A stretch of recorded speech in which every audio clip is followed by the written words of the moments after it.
Hello everyone, what is up? Welcome back to another episode of Killer Instinct, and welcome back to HALLOWEEK episode 3.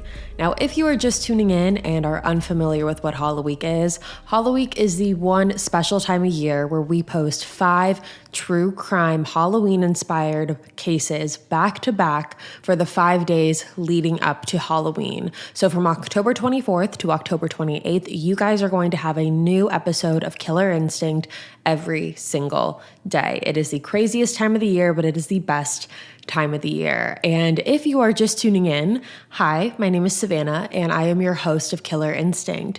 Before we get started, make sure you go ahead and hit that subscribe button. That way you never miss an episode. On a regular week, we post weekly, not daily, just weekly, every Wednesday, and then every Thursday again on YouTube as well, and you are not going to want to miss it.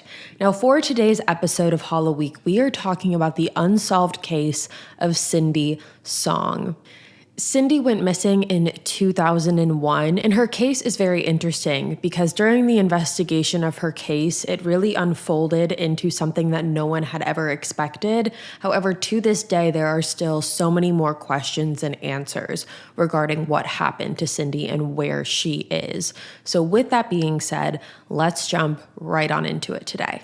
Cindy Song was born on February 25th, 1980. She was born in South Korea, and her birth name is Hyung Jong Song. However, when she was a teenager, she ended up relocating to the United States to attend high school, and that's when she decided to just go by the name Cindy. In 1995, Cindy moved to Virginia to live with her aunt and uncle and to attend high school. After high school, she got accepted into Pennsylvania State University, where she majored in integrative arts. And I didn't know this about Cindy's major. However, after looking into it, it's pretty interesting because she was really able to create her own curriculum. And which, while that might sound easy, Cindy definitely did not take the easy way out. She was taking engineering classes, science classes, communication classes, and along with that, Cindy was also working 2 part-time jobs. So she was incredibly driven, incredibly motivated. She had set goals for herself, and she was determined to accomplish them. So this all brings us to October of 2001, and at this time, Cindy was a senior in college at Penn State and was planning on graduating in just a couple months in the next upcoming spring. But right now, this is Halloween, October 31st, 2001. Now, Cindy's Halloween plans consisted of her going to a costume party that was being held at a place called Players Nightclub, and she was going with her 2 friends, Stacy and Lisa. Now, Cindy was dressed up as a bunny this particular year. That was her costume, and her friends made it a point to say that Cindy always just wanted to be cute. She wasn't really into the sexy costumes, but she always wanted to be cute. So she had a little skirt on and bunny ears and a tail, and she was ready to go. She arrived at Players Nightclub that night, and her, Stacy, and Lisa stayed until about 2 a.m. And then once 2 a.m. hit, the 3 girls decided to keep the party going, and they ended up going over to a friend's house to play video games, and that lasted another 2 hours until approximately 4 a.m. And by 4 a.m., everyone was pretty exhausted. They were ready to call it a night, and that is when Stacy drove Cindy back to her apartment complex called the Park Apartments, and that was located on Clinton Avenue. Now, Stacy was the designated driver that night, so she drove both Lisa and Cindy back home, and Cindy was the first stop. Cindy got out of the car and gave Stacy a wave before Stacy drove away. But little did Stacy and Lisa know that this would be the last time that anyone would see Cindy again. Now, Cindy did not live alone. She did have a roommate. However, the roommate was not home at the time that Cindy got back from her Halloween night. The roommate ended up getting back later in the day, and Cindy was not there by that point. However, she wasn't concerned about Cindy's absence by then. Nothing in the apartment looked out of place, and the door was locked when she got home. Now, for the following 3 days, no one had heard from Cindy. So from November 1st to November 3rd, no one heard from Cindy.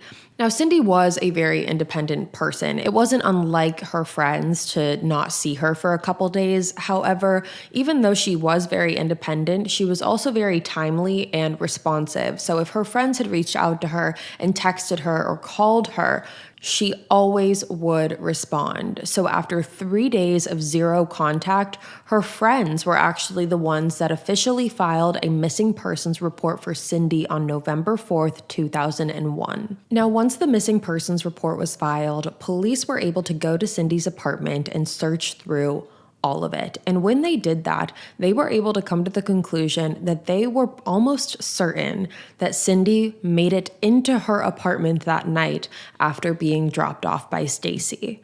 Now, the reason that they believed that was because the backpack that Cindy had brought with her out that night was in her apartment. Along with that, her fake eyelashes that she wore that night with her costume was sitting on her desk.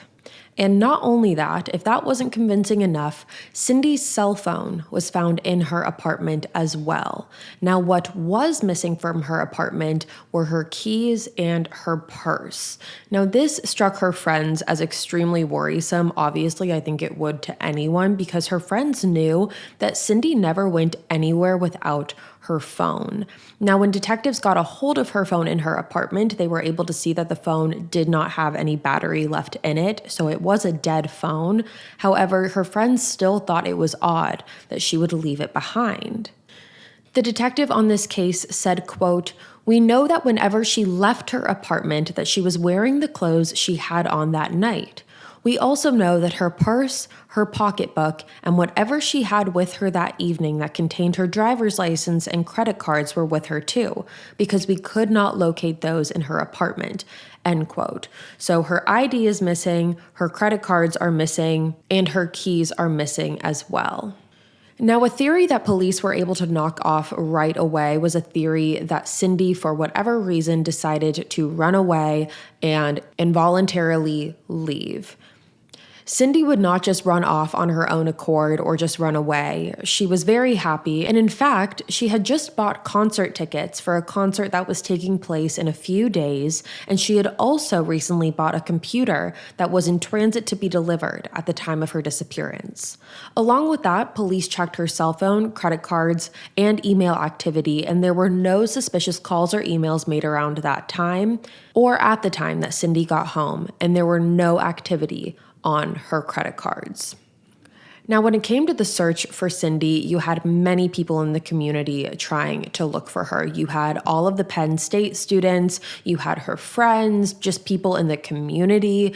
Everyone was looking for Cindy. They were looking in woods and in alleys. However, there was not a single trace of her. And you also have to remember the time frame here. This is 2001, so there really was no GPS tracking or social media activity tracking to keep up with. And they also didn't have the ability to, ping a cell phone. And there weren't any security cameras at Cindy's apartment complex that were able to point police in a specific direction. So because of all of these variables, police were really starting at square one. Now that brings us to a few days after Cindy's disappearance, when a woman called in to the police station with a possible sighting of Cindy. This woman claimed that a woman who looked very similar to Cindy was screaming for help while being thrown into a car by another man. And the woman who called in the tip approached this man and woman to see what was going on between the two of them. However, the man intervened and told her to mind her own business and go off and to leave them alone.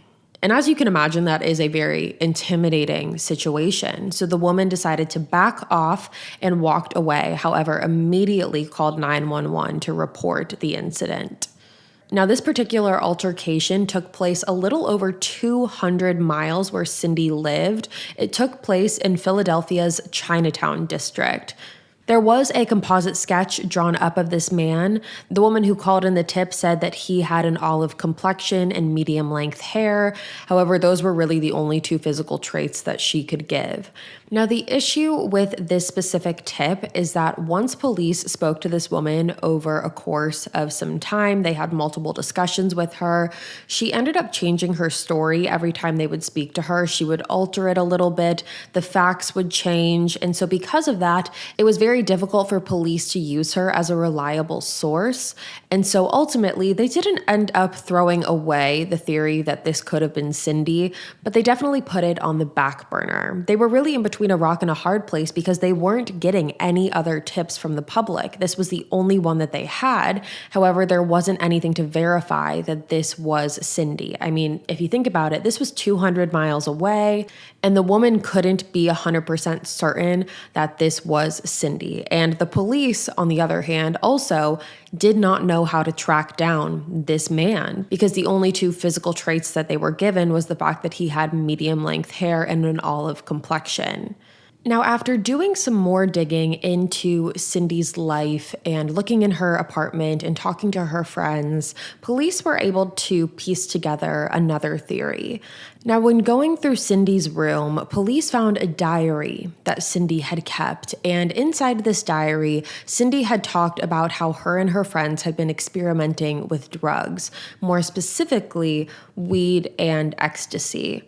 Now, because of this diary entry, police started to wonder if it was possible if she had used or taken any drugs on the night that she went missing, and if one of two things happened. The first being that she could have had a horrible reaction to the drugs and it altered her mental state, and because of that, she could have ran off. She could have suffered from a really bad trip and run off. Or two, if she had potentially overdosed. But the thing about that theory is that there was nothing to back it up. There was nothing substantial about that theory because after police had spoken to Cindy's friends, the friends that were with her that night said that Cindy did not take any drugs the night that she went missing, and she really even wasn't that drunk. She had a couple drinks that night, but nothing that would take her over the edge. So this brings us to 1 year later, and this case is at a standstill. Police were quite frankly in the same spot that they were in 1 year prior, the day that she disappeared. And they were really hoping for anything at that point that would put them in some sort of a new direction, hopefully the right direction. And they were in luck because there was a TV show called Unsolved Mysteries that ended up creating an episode about Cindy a year after she went missing. Now, this gave police a lot of hope because they were hoping that someone would see the episode and be refreshed about Cindy's case. Obviously, having it happen a year prior, a lot of people tend to forget about these cases and a lot of people tend to not remember the details anymore. But police were hoping that with the refresher on this case, someone who could have possibly known something or seen something and didn't think it was important could come forward. And lucky for police, they did end up getting a new tip. And that tip led them to a man named Hugo Selensky. Hey guys, what's up? It's Savannah. I wanted to take a quick second away from HALLOWEEK to announce to my Killer Instinct family that I am starting a brand new podcast called My Thoughts Exactly. If you're familiar with my lifestyle channel on YouTube, then you already know that I have a lot of thoughts and I'm certainly not afraid to share them. Everything from horrible breakups, self-worth, navigating friendships, health and wellness, and simply navigating life, I've shared it all. And don't worry, Killer Instinct isn't going anywhere, but I'm so excited to bring it back where it all started and tell it like it is. That includes the good, the bad, and the ugly. Think of it like us FaceTiming over a glass of wine. First episode premieres on November 9th, and you can subscribe on any podcast platform to stream it, and I can't wait to see you there. So who is Hugo Selensky, is what you're probably wondering. Well, this was a man that police were very familiar with. Hugo started getting in trouble with the law when he was around 15 years old. and he was 27 at the time of Cindy's disappearance. Now, Hugo was not a great guy. He was known as a bank robber and a serial killer. Now, this is where things get a little interesting because there was a man named Paul Weekly. Now, Paul Weekly was an informant.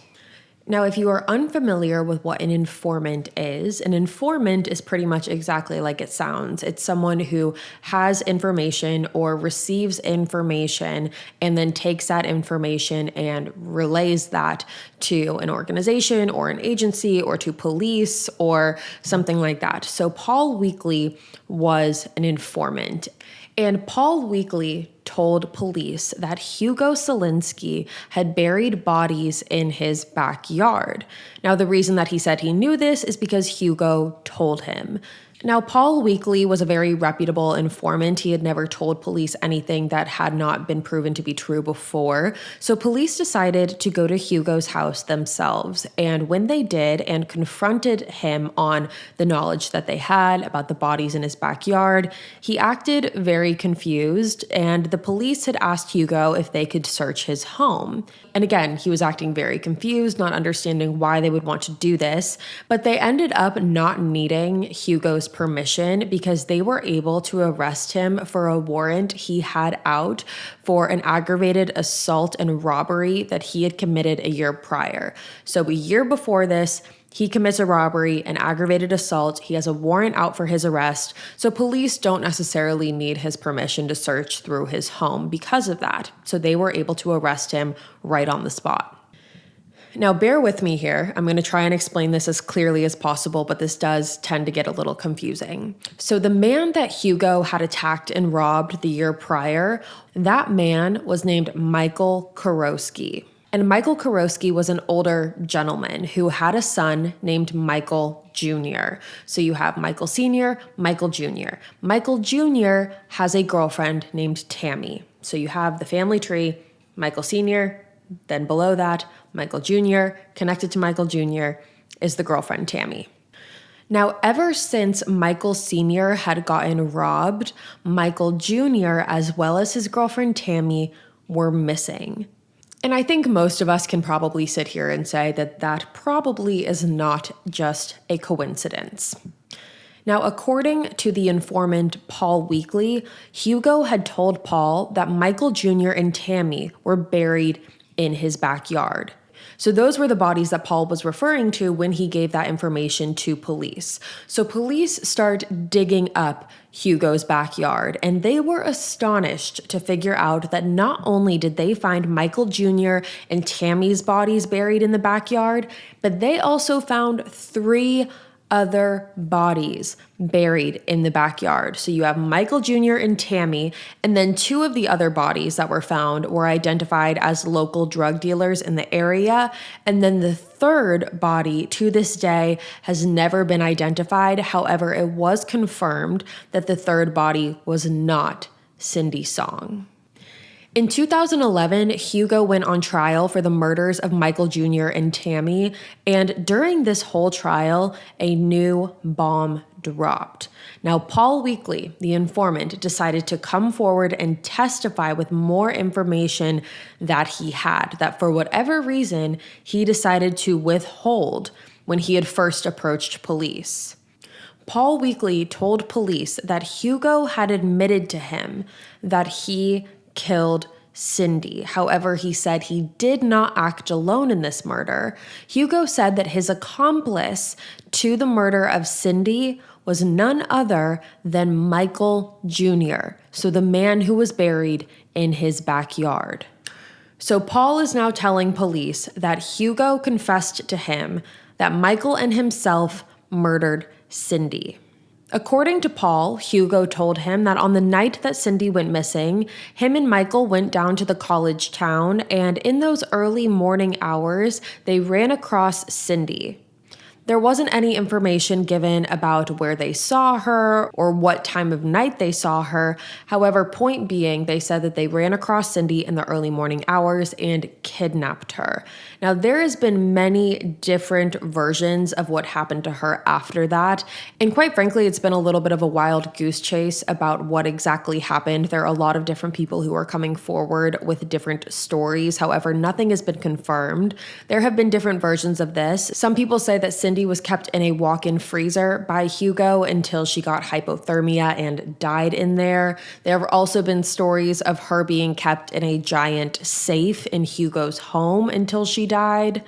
There's also been stories of Hugo and Michael Jr. assaulting her and burying her in Luzerne County. Now, with all of this new information, you now might be questioning why Hugo killed Michael Jr.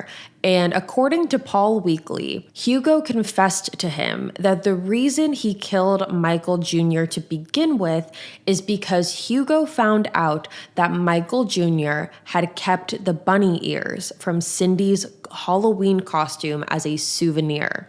And so that is the reason that he killed Michael Jr., because he did not want to be linked to Cindy's death whatsoever. He didn't want to be linked to it any longer, and he was mad at Michael Jr.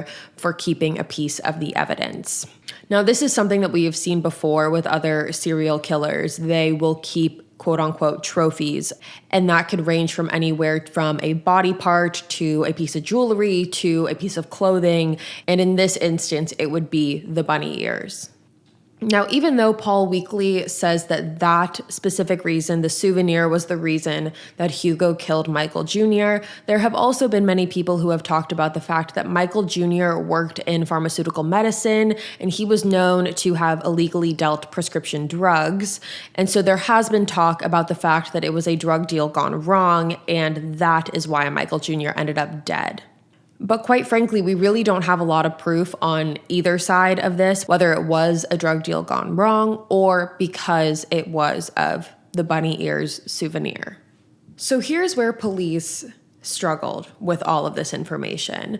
Up until the point that Paul told them about the Hugo and Cindy connection and how Hugo was the one that killed Cindy, all of the information that Paul gave police had checked out. Everything that he had said ended up being true. However, when it came to Cindy, it was a lot more difficult to prove. Police were having a really hard time connecting Hugo to Cindy, and the only thing that they had to go off of was the story that Paul told them, and they didn't have any evidence to back it up. Now, a lot of the public had grown skeptical of Paul and Hugo and had wondered if they had absolutely nothing to do with it and were more so just inserting themselves in the case. And along with all of that, police have actually never been able to confirm where Hugo was the night that Cindy went missing. So they don't know if he was in the Penn State area. Now, Hugo was actually only charged with the murders of Michael Jr. and Tammy. He was not charged for the other 3 bodies found buried in his backyard, but he was charged with those murders of Michael Jr. and Tammy. So with that all being said, now let's talk about some theories. And the first theory I want to talk about does not involve Hugo. And this is one that police have gone back and forth on as well, something that they have mentioned to the public of being a possibility. Now, what police think is possible is that Cindy went home after the party. She was dropped off by Stacy and she went into her apartment. Once she got into her apartment, she decided that she needed to go to the 24-hour store that was located right down the street from her. This was something that she did pretty often. She oftentimes would come home after late nights and go to the 24-hour convenience store down the street. Now, police think it's possible that when she got to her apartment, her phone was already dead, so she thought that she wasn't going to be gone very long, so she would just leave it behind. Now, the way that Cindy would have had to walk to get to that convenience store is through an alleyway. Now, it is very possible that Cindy walked through that alleyway and ran across the wrong person at the wrong time. However, with this being such a crime of opportunity, it is hard to believe that with all of the belongings that Cindy had, meaning her purse, her wallet, her clothing, all of that, that would have never been found to this day. I almost feel like it would have been more likely that if she was attacked by some random person in the alleyway, her body would have more than likely just been left there, which is a horrible thought to think about. But if this was just one singular person who attacked her in an alleyway, it would have been very difficult to remove her body, place it somewhere where to this day it has never been found, as well as all of her belongings. And you also have to think about the time frame. She got dropped off at 4 o'clock in the morning, so the sun was going to be coming up very shortly. So even if someone did attack her in that alleyway, they wouldn't have had a lot of time in the darkness to conceal her body. However, I do think it's possible. It was Halloween night. There were a lot of people out. This is a college town, so it wouldn't surprise me if that was the case. The second theory is that Cindy was killed by someone she knew. Considering her phone was found in her apartment and it was dead, along with the fact that there wasn't any suspicious calls or emails or texts or anything that pointed to the fact that she was planning on leaving her apartment to go meet up with someone, is it possible that she left her apartment to walk to the convenience store and on her way there saw one of her friends or someone that she knew out in public, because it was a very big night to party? It was Halloween night. It's a college town. Lots of people are out and about. And she ran into someone that she knew and things went south from there. It is a possibility. However, again, I feel like the likelihood of her never being found to this day, as well as all of her belongings never being found, it is harder to believe that to be the case. Now, the third theory here is that Cindy was killed by Hugo. Hugo is a serial killer that has experience, so this would not be his first rodeo. He knows how to get rid of a body. However, he can't confirm where he was that night, and Hugo did not live just down the street. He lived 2.5 hours away from where Cindy was that night at college. However, again, Hugo was in his late 20s at this time, and this was a college town on Halloween, so there's lots of parties. It's a very happening spot. He could have decided to go down either by himself or with Michael Jr., and one thing led to another. They came across Cindy. They could have either dragged her into their car or they could have lured her away with them. However, I do have a hard time believing that she willingly got into the car knowing that she did not have her cell phone with her. There have been theories out there that state that Hugo and Michael Jr. thought that Cindy was a sex worker due to the costume that she was in. However, again, there's nothing to prove that either. Now, the fourth theory that I've seen talked about slightly, but not a whole lot, is the theory that this could be a police cover-up. Again, I've said it many times in this episode that this was a college town. It was Halloween. It was a happening night. And if you've ever been to college or visited those types of towns on a very big night like Halloween, you know that there's a lot of security around. There's a lot of police cars. There's a lot of campus security cars. Is it possible that one of those campus security cars pulled up and either offered Cindy a ride to the convenience store and then ended up driving her away somewhere else? Because Cindy never made it to the convenience store. She was never seen there. So whatever happened to Cindy happened on her way to the store. So those are the theories, and I don't really know where I fall on them. I think that Hugo seems to be the obvious choice, so to speak. However, it doesn't seem super likely. No one can confirm where he was that night, but he also lived 2.5 hours away. And you would think that if he went to Penn State for a party or went to a bar, someone would have had to have seen him. And hopefully someone would have said something to the police if they did see him. I do think that the campus security car makes a little bit of sense. And that theory is really upsetting because campus security or authoritative figures or police or security of any sense is there to make you feel safe. And so she could have trusted them for that reason and ended up trusting the wrong person. But with that being said, you guys, that is the case of Cindy Song, and I am very interested to hear what you guys have to say about it. So with that being said, that is all for me today. Thank you so much for tuning in to another episode of Killer Instinct. Thank you for tuning in to the 3rd episode of HALLOWEEK. I will be back tomorrow with a brand new case for you guys, HALLOWEEK episode 4. If you're new here, make sure you go ahead and hit that subscribe button. That way you never miss an episode. We post weekly on the podcast every Wednesday, then again every Thursday on YouTube as well, and you're not going to want to miss it. But today, for this special week, I will see you tomorrow. So until then, stay safe. Bye, guys.